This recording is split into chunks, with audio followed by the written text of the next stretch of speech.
السلام علیکم ورحمۃ اللہ وبرکاتہ۔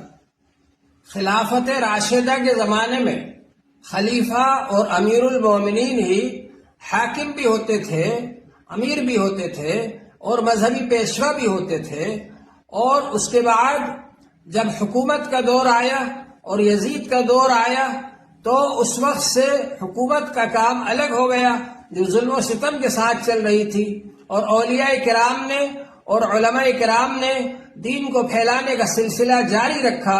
اس طرح سے اولیاء کرام کے یہ چاروں سلسلے مشہور ہو گئے جن میں خلافت کا سلسلہ جاری ہے، اور یہ حضرات لوگوں کی اصلاح کرتے ہیں اور ان کو روحانی تعلیم اور تربیت دے کر کے معاشرے کے لیے بہترین افراد تیار کرتے ہیں اور سماج کی اصلاح کرتے ہیں۔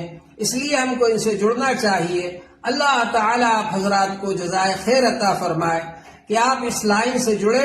ذکر کی لائن سے جڑنا بہت ضروری ہے، یہ اللہ والوں کی لائن ہے۔ اللہ تبارک و تعالی نے اس لائن میں خیر و برکت رکھی ہے۔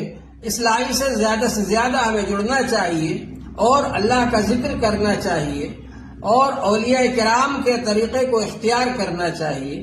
اللہ تعالی ہم سب کو عمل کی توفیق عطا فرمائے۔ وآخر دعوانا الحمد للہ رب العالمین۔